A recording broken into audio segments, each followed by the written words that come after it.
आखिर क्या हुआ जब अचानक से धरती फाड़कर बाहर निकले रावण के भाई विभीषण जी। जी हां दोस्तों, यह घटना अयोध्या नगरी की है जो हाल फिलहाल ही हुई है।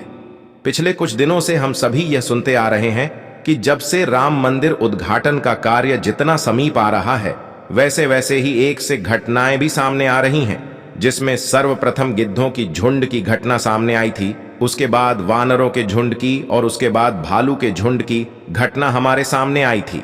परंतु अब जो घटना सामने आई है वह बहुत ही अविश्वसनीय है, क्योंकि 8 चिरंजीवियों में से एक चिरंजीवी रावण के सगे भाई विभीषण जी अयोध्या में प्रकट हो चुके हैं।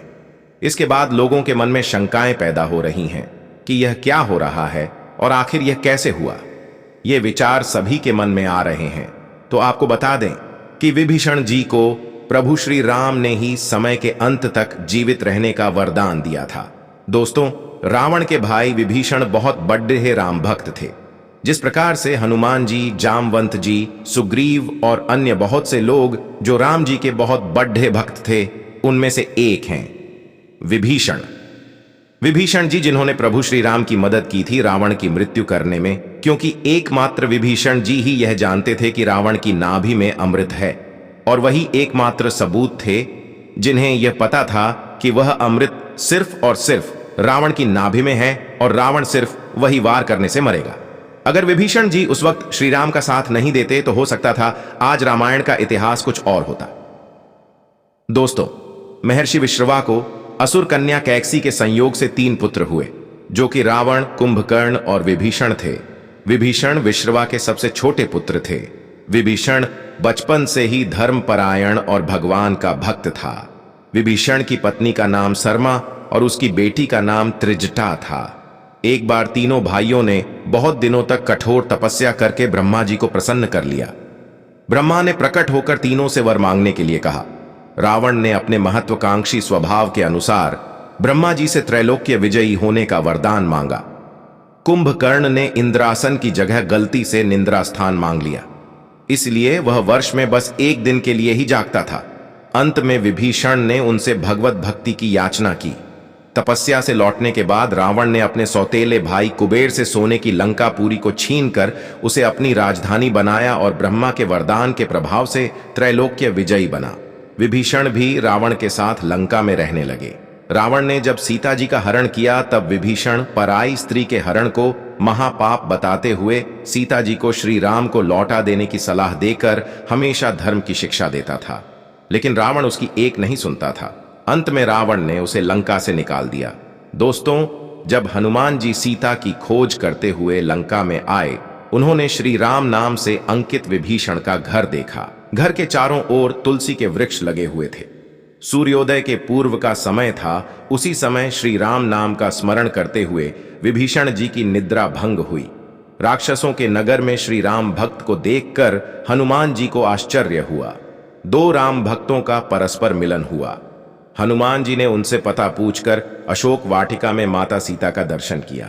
जब हनुमान जी लंका का दहन कर रहे थे तब उन्होंने अशोक वाटिका को इसलिए नहीं जलाया क्योंकि वहां सीता जी को रखा गया था।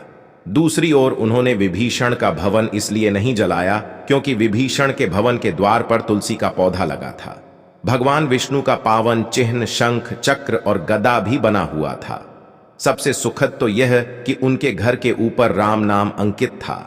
ये देखकर हनुमान जी ने उनके भवन और मंदिर को नहीं जलाया।